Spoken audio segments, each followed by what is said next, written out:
بسم اللہ الرحمن الرحیم۔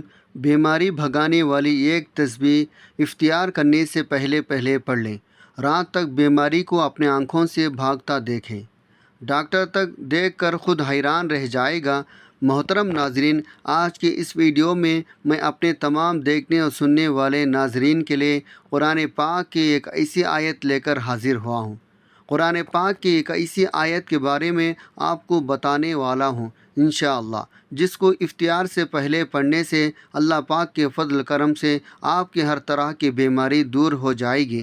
آپ کے ہر طرح کے اندرونی بیرونی جس طرح کی بھی بیماریاں ہوں گے، اللہ پاک آپ کو ہر طرح کی بیماریوں سے شفا عطا فرما دیں گے۔ ناظرین، جیسا کہ آپ سب کے علم میں ہے، آج کے دور میں بیمار ہو جانا کوئی بڑی بات نہیں۔ ایسے لوگ بھی دیکھنے کو ملتے ہیں جن کو کوئی بیماری نہیں لگی ہوتی، صحت مند ہوتے ہیں، تندرست ہوتے ہیں، لیکن اچانک بیماری ان کے گھر گھیر لیتی ہے، پھر اچانک ان کی وفات ہو جاتی ہے اور وہ اللہ تعالیٰ کو پیارے ہو جاتے ہیں۔ کچھ لوگ ایسے بھی دیکھنے کو ملتے ہیں جن کو مہینوں تک، سالوں تک بیماری گھیرے رکھا ہوتا ہے۔ آج کے اس دور میں ہمیں بہت سے لوگ ایسے دیکھنے کو ملتے ہیں جو طرح طرح کے بیماریوں میں مبتلا ہیں۔ میں دعا کرتا ہوں اللہ پاک ہم سب کو صحت مند، تندرستی والی زندگی عطا فرمائے اور ہماری بیماریوں کو دور فرما کر ہم سب کو شفا عطا فرمائے۔ جتنے بھی لوگ ہسپتال میں موجود ہیں، بیماریوں کی وجہ سے پریشان ہیں، اللہ پاک ان سب کے بیماریوں کو دور فرما کر ان کے ہر طرح کی محتاجی محفوظ رکھے۔ ناظرین، آج کی اس ویڈیو میں آپ لوگوں کو قرآن پاک کی جس آیت کے بارے میں بتانے والا ہوں، وہ آیت بہت ہی پیاری آیت ہے، بہت ہی خاص آیت ہے، جس کے بارے میں بہت ہی کم لوگ جانتے ہیں۔ اگر آپ اللہ تعالیٰ کے ذات پر پورا یقین بھروسہ رکھتے ہوئے قرآن پاک کی اس آیت پر عمل کر لیتے ہیں، اختیاری سے پہلے کر لیتے ہیں، انشاءاللہ آپ کے جسم سے ہر طرح کا بیماری ختم ہو جائے گی، ہر طرح کی بیماری مر جائے گی۔ ناظرین، یاد رکھیں، اگر آپ کے گھر میں کوئی بیمار ہے، آپ اس کو ڈاکٹر کے پاس لے جانے سے پہلے آج کا یہ عمل ایک مرتبہ ضرور کر کے دیکھیں۔ اس کے بعد پھر آپ چاہے جہاں مرضی اپنے مریض کو لے کر جاتے رہیں، لیکن جو آج کا عمل بتانے والا ہوں یہ آپ نے ہر حال میں کر لینا ہے، کیونکہ قرآن پاک تو شفا ہی شفا ہے، قرآن پاک ساری کا سارا شفا ہے۔ لیکن جس آیت کے بارے میں ذکر کرنے والا ہوں، اس آیت میں اتنی طاقت ہے، اللہ کے فضل کرم سے ہر بیمار شخص صحت مند ہو جاتا ہے، تندرست ہو جاتا ہے۔ ناظرین، تقریباً ہر انسان کو اپنی زندگی میں چھوٹی بڑی بیماریوں کا سامنا کرنا پڑتا ہے۔ بہت سے لوگ زندگی کے مختلف اداروں میں موضوع امراض کا سامنا بھی کرتے ہیں، جن میں سے بعض اللہ تبارک و تعالیٰ کے حکم سے شفا یاب ہو جاتے ہیں۔ بہت سے لوگ ان امراض کے نتیجے میں موت کے وادی میں بھی اتر جاتے ہیں۔ بیماری کوئی بھی ہو، وہ ہر انسان کے لیے مشکل ہوتی ہے، جس سے نہ صرف انسان خود تنگ ہوتا ہے بلکہ اس کے گھر والے، اس کے رشتہ دار بھی اس کا سامنا کرتے ہیں۔ کسی نے کیا خوب کہا ہے، جان ہے تو جہاں ہے۔ اس دور کے اندر جو بیماریاں عروج پکڑ رہی ہے، ان بیماریوں کا علاج اس روحانی عمل سے بتائے گئے۔ آج کل سرکاری ہسپتالوں کے اندر خواتین آپ کو لاکھوں کی تعداد میں آپ کو ملیں گے، جن کو ڈاکٹر جان بوجھ کر آپریشن کا مشورہ دیتے ہیں۔ ڈلیوری آسان بھی ہو تو اس کو آپریشن کی ضد میں لایا جاتا ہے۔ ویسے تو قرآن پاک پورا کا پورا شفا ہے۔ حضرت عبداللہ بن مسعود رضی اللہ عنہ روایت کرتے ہیں، رسول اللہ صلی اللہ علیہ وسلم کی خدمت میں حاضر ہوا۔ آپ کو شدید بخار تھا۔ میں نے عرض کیا، یا رسول اللہ، آپ کو بہت تیز بخار ہے۔ آپ نے فرمایا، ہاں، مجھے اتنا بخار ہوتا ہے جتنا تم میں سے 2 آدمیوں کو ہوتا ہے۔ میں نے عرض کیا، یہ اس لیے آپ کا ثواب بھی دگنا ہے۔ فرمایا، ہاں، یہی بات ہے۔ مسلمانوں کو جو بھی تکلیف پہنچی ہے، کانٹا ہو یا اس سے زیادہ تکلیف دینے والی کوئی چیز، تو جیسے درخت اپنے پتوں کو گراتا ہے، اسی طرح اللہ پاک اس تکلیف کو اس کے گناہوں کا کفارہ بنا دیتا ہے۔ صنعانی کہتے ہیں، مسجد دمشق کی طرف گیا اور اول وقت میں گیا، مجھے شداد بن اویس رضی اللہ عنہ ملے، ان کے ساتھ صحابی تھے۔ میں نے ان سے پوچھا، اللہ تم پر رحم کرے، کہاں کا ارادہ ہے؟ انہوں نے کہا، ہم اپنے ایک بھائی کی عیادت کرنے جا رہے ہیں۔ یہ سن کر میں بھی ان کے ساتھ چل دیا۔ ہم اس مریض کے پاس پہنچ گئے۔ ان دونوں نے اس سے پوچھا، حالات کیسے ہیں؟ اس نے جواب دیا، اللہ تعالیٰ کا فضل کرم ہے۔ سیدنا شداد رضی اللہ عنہ فرمایا، جناب رسول اللہ صلی اللہ علیہ وسلم نے فرمایا، اللہ تعالیٰ فرماتے ہیں جب میں اپنے مومن بندے کو آزماتا ہوں اور وہ میری تعریف کرتے ہوئے میرے آزمائش پر صبر کرتا ہے تو شفا یاب ہو کر اپنے بستر سے اس دن کی طرح گناہ سے پاک ہو کر اٹھتا ہے جس دن اس کی ماں نے اس سے جنا تھا۔ مزید یہ اللہ تعالیٰ اعمال لکھنے والے فرشتوں سے فرماتے ہیں، میں نے اپنے اس بندے کو پابند کر لیا ہے اور اسے آزما رہا ہوں، تم اس کی تندرستی کی حالت میں اس کے اعمال پر جو لکھتے تھے اس کو برقرار رکھو۔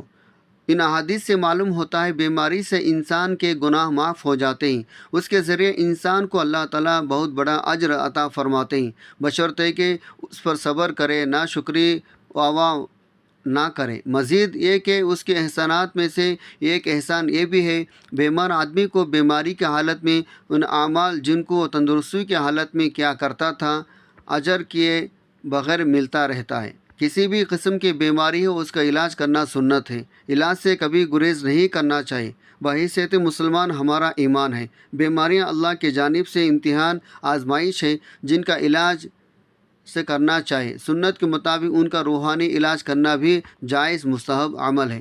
اللہ کا وعدہ ہے بیماریوں سے شفا بھی اسی کے جانب سے ملتی ہے۔ اس کے لیے بندے کو اپنے رب سے ایسے طریقے سے دعا کرنی چاہیے دعا میں تاثیر پیدا ہو جائے۔ بے تحاشا ادویات کھاتے رہنے سے جب کوئی مرض دور نہ ہو تو دیکھا گیا، ساتھ روحانی عمل کرنے سے مرض سے جلد افاقہ ہو جاتا ہے، مرض جڑوں سے غائب بھی ہو جاتا ہے۔ بس بندے کو دعا کا سلیقہ آنا چاہیے، اس کے اندر عاجزی اخلاص ہونا چاہیے۔ جو لوگ اس آیت کی افطاری سے پہلے پڑھیں، ایک تسبیح مکمل کرنے کے بعد اس کو پانی پر پھونک کر پی لیا کریں تو جہاں ان کو جسمانی نجات ملے گی وہاں بدنی طور پر بھی سکون ملے گا۔ یہ مرض بے شک دنیاوی الجھنوں میں مشتمل کیوں نہ ہو، ان سے نجات کے لیے بندے کو اللہ پر بھروسہ کرنا چاہیے، اپنی عبادات و اذکار میں ثابت قدم رہنا چاہیے۔ اس آیت کو بطور تسبیح کرنے والے خود کو کبھی اکیلے نہیں سمجھتے، ایک طاقت ان کے ساتھ روا رہتی ہے۔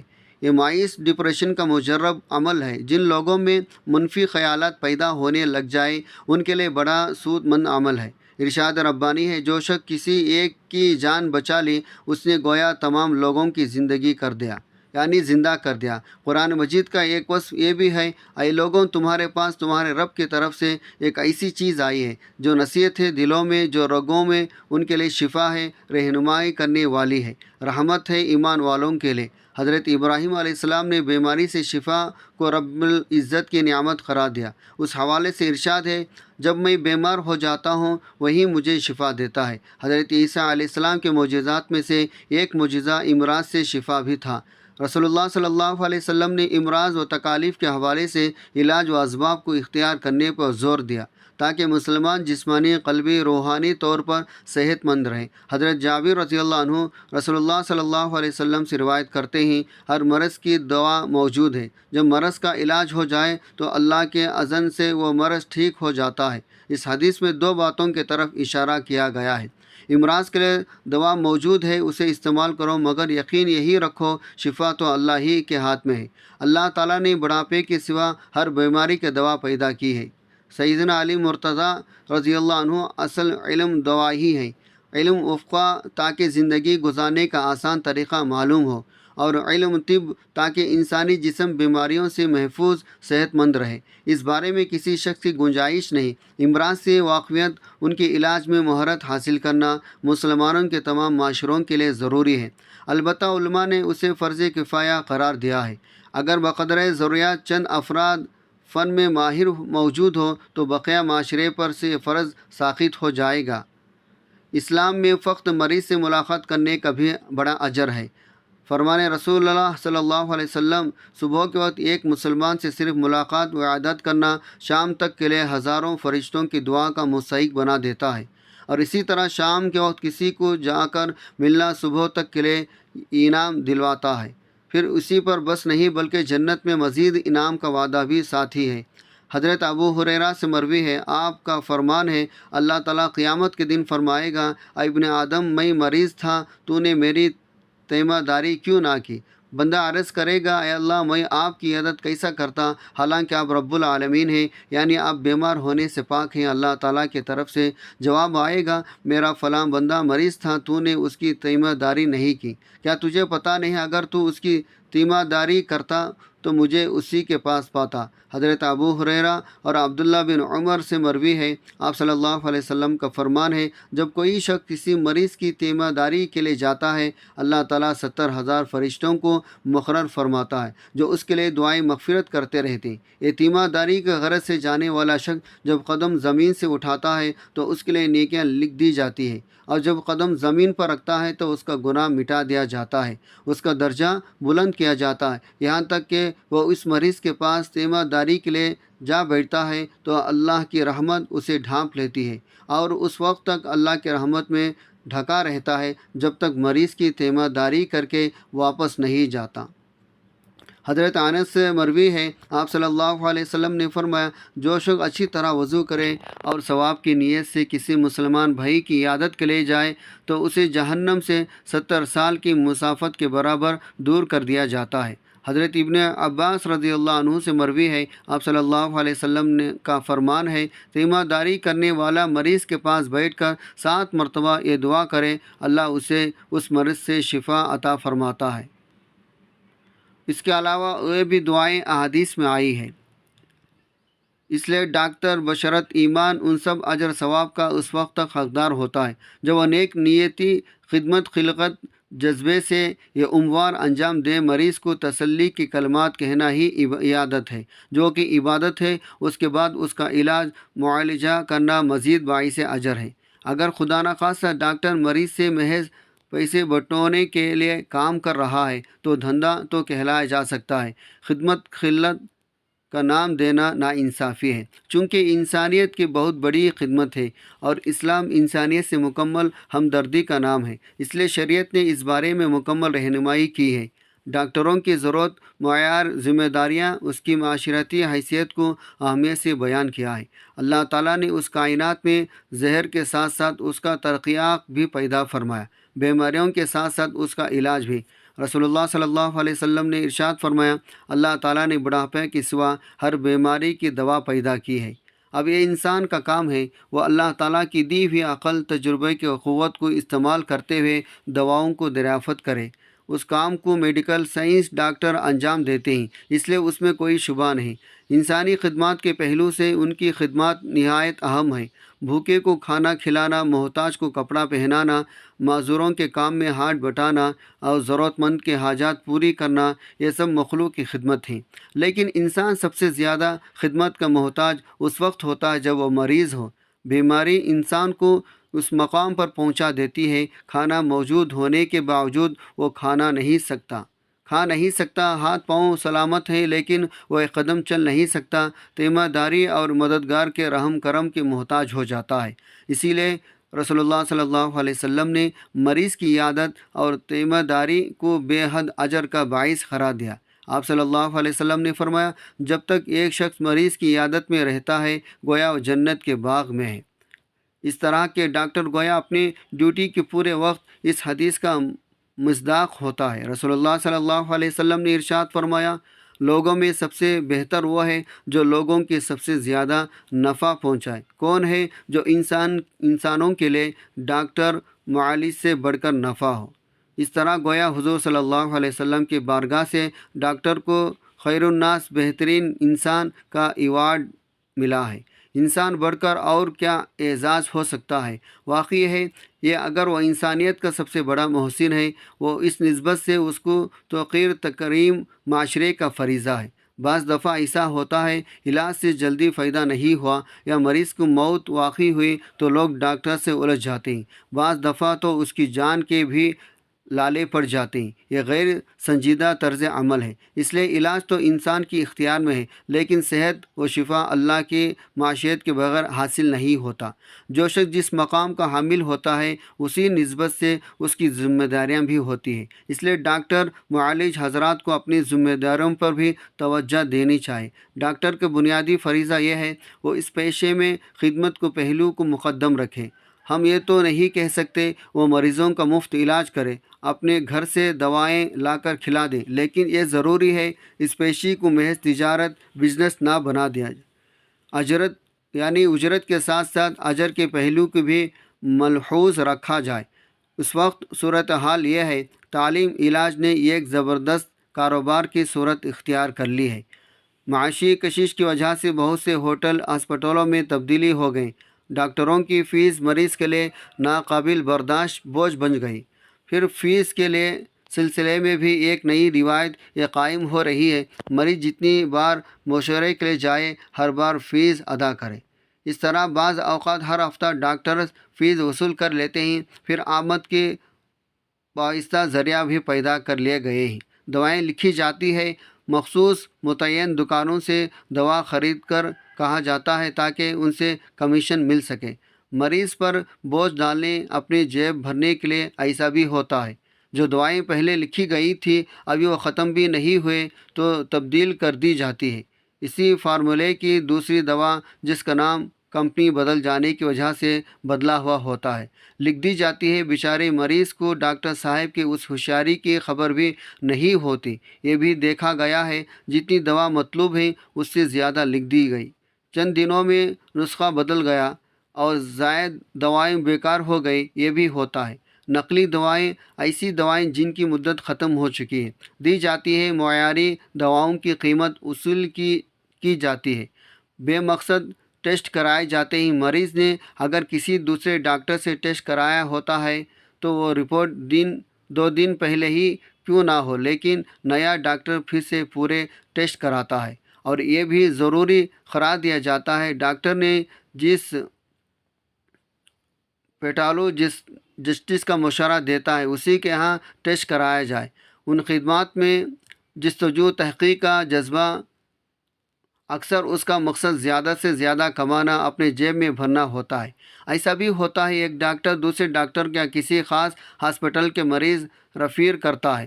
یہ تمام صورتوں اگر مریض کی بھلائی کے جذبے سے ہو تب تو ان کی افادیت سے انکار نہیں کیا جا سکتا، لیکن افسوس ان سب کا مقصد کمیشن کا ہوتا ہے۔ دواؤں پر کمیشن، ٹیسٹ پر کمیشن، مریض کے بھیجنے پر کمیشن، جہاں جہاں ممکن ہو وہاں سے کمیشن کا اصول۔ ان کمیشنوں کے ان کی بڑھتی ہوئی شرحوں نے مریضوں کی کمر توڑ دی اور غریب لوگوں کے لیے ہسپتال جانے کا تصور بھی ایک بوجھ ہوتا جاتا رہا ہے۔ یہ کمیشن فقہی اعتبار سے رشوت ہے، اس کا لینا حرام ہے، اس میں واسطہ بننا بھی حرام ہے۔ یاد رکھیں، اسلام میں جہاں حقوق اللہ کی اہمیت ہے وہیں حقوق العباد کو بنیادی دوہری اہمیت دی گئی ہے۔ حقوق العباد میں خدمت خلق بنیادی اہمیت کا حامل شعبہ ہے۔ خدمت میں خلق کے شعبہ میں بیمار مریض افراد کا علاج معالجہ، ان کی خدمت ایک عظیم نیکی ہے۔ اگر ڈاکٹر حضرات اپنے اس پیشے میں اخلاص و ایثار کا مظاہرہ کرتے ہوئے اپنی ذمہ داری پورا کریں تو بلا شبہ یہ انسانیت کی خدمت ایک عظیم نیکی ہے۔ ناظرین، اس وقت آپ کے اسکرین پر یہ قرآن پاک کی آیت دکھا رہے ہیں جو سورۃ الانعام کی آیت ہے، اور وہ آیت نمبر 17 سورہ انعام کی آیت نمبر 17 ہے جو آپ کو پڑھ کر دکھا رہے ہیں۔ وَيَمْسَسْكَ اللَّهُ بِضُرٍّ فَلَا كَاشِفَ لَهُ إِلَّا هُوَ وَيَمْسَسْكَ بِخَيْرٍ هُوَ عَلَى كُلِّ شَيْءٍ قَدِيرٌ۔ اگر اللہ تجھے کوئی تکلیف پہنچائے تو اس کے سوا اور کوئی دور کرنے والا نہیں، اگر تجھے کوئی بھلائی پہنچائے تو ہر چیز پر قادر ہے۔ آپ نے 33 مرتبہ افطاری سے پہلے اس دعا کو پڑھ کر مریض کے اوپر دم کر دینا۔ انشاءاللہ اللہ پاک کے فضل کرم سے جیسے جیسے آپ یہ عمل کرنا شروع کریں گے، مریض کی بیماری کم ہونا شروع ہو جائے گی، اس کی تکلیف کم ہو جائے گی اور اس کے جسم سے بیماری ختم ہو جائے گی۔ ناظرین، اس عمل کو آپ نے لازمی کر لینا ہے۔ 33 مرتبہ افطاری سے پہلے دعا پڑھ کر آپ نے مریض پر دم کر دینا اور کوشش کریں اس دعا کو مریض کو یاد کروا دیں تاکہ وہ خود ہی صبح و شام کے وقت اس کی تلاوت کرتے رہیں۔ لیکن ہر انسان کبھی نہ کبھی کسی نہ کسی مرض یا بیماری میں ضرور مبتلا ہو جاتا ہے، تو اللہ پاک سے دعا کریں چاہے اللہ پاک ہم سب کی بیماریوں کو دور فرمائے اور اپنا خاص فضل کرم عطا فرمائے۔ اے اللہ رب العزت، اے ساری کائنات کے شہنشاہ، اے ساری مخلوق کے پالنے والے، اے زندگی موت کا فیصلہ کرنے والے، اے آسمانوں زمینوں کے مالک، اے پہاڑوں سمندروں کے مالک، اے انسانوں جناتوں کے معبود، اے عرش عظیم کے مالک، اے فرشتوں کے معبود، اے عزت ذلت کے مالک، اے بیماریوں کی شفا دینے والے، اے بادشاہوں کے بادشاہ، اے اللہ ہم تیرے گنہگار بندے ہیں، تیری خطا کار بندے ہیں، ہمارے گناہوں کو معاف فرما، ہمارے خطاؤں کو معاف فرما۔ اے اللہ ہم اپنے اگلے پچھلے صغیرہ کبیرہ سبھی گناہ خطاؤں نافرمانیوں کی معافی مانگتے ہیں۔ اے اللہ رب العزت ہم اپنے گناہوں سے توبہ کرتے ہیں، ہماری توبہ قبول فرما۔ اے اللہ ہم گنہگار ہیں، سیاہ کار ہیں، بدکار ہیں، تیرے احکام کے نافرمان ہیں، ناشکر ہیں، لیکن میری معبود تیرے نام لیوا بندے ہیں، تیری توحید کی گواہ دیتے ہیں۔ تیرے سوا کوئی عبادت کے لائق نہیں، تیرے سوا کوئی بندگی کے لائق نہیں، تیرے سوا کوئی تعریف کے لائق نہیں۔ ہمارے معبود ہمارے گناہ تیری رحمت سے بڑے نہیں ہیں، تو اپنی رحمت سے ہمارے گناہ معاف کر دے۔ اے اللہ پاک ہمیں گمراہی کے راستے سے ہٹا کر صراط مستقیم کے راستے پر چلنے والا بنا دے۔ اے اللہ اسی نماز پڑھنے کی توفیق عطا کر جس نماز سے تو راضی ہو جائے، زندگی میں ایسی نیک عمل کرنے کی توفیق عطا کر جن اعمالوں سے تو راضی ہو جائے، ہمیں ایسی زندگی گزارنے کی توفیق عطا کر جس زندگی سے تو راضی ہو جائے، ایمان پہ زندہ رکھ، ایمان پہ ہی موت عطا کر۔ اے اللہ ہمیں تیرے احکام کی پابندی کرنے والا بنا، تیرے پیارے حبیب صلی اللہ علیہ وسلم کی نیک اور پاکیزہ آداب کو اپنانے والا بنا۔ اے اللہ ہماری پریشانی کو دور کر دے۔ اے اللہ جو بیمار ہیں انہیں شفا کاملہ عطا فرما۔ اے اللہ جو بے اولاد ہیں انہیں اپنے خزانوں میں سے نیک صالح اولاد عطا فرما۔ اے اللہ جن کے جو کام رکے ہوئے ہیں وہ پورا کر دے۔ اے اللہ شادی شدہ جوڑوں میں محبت خلوص پیدا کر دے، ان کی زندگیوں میں برکت ڈال دے۔ اے اللہ تمام لڑکے لڑکیوں کو نصیب اچھا کر دے۔ اے اللہ جو قرض کے بوجھ تلے دبے ہوئے ہیں ان کا قرض جلد سے جلد ادا کر دے۔ اے رب العزت شیطان سے ہماری حفاظت فرما۔ اے اللہ حلال رزق کمانے کی توفیق عطا فرما۔ میں امید کرتا ہوں آج کی ہماری یہ ویڈیو آپ کو بہت زیادہ فائدہ پہنچائے گی، آپ کے ہر طرح کی بیماری دور کر دے، آمین یا رب العالمین۔ السلام علیکم ورحمۃ اللہ وبرکاتہ۔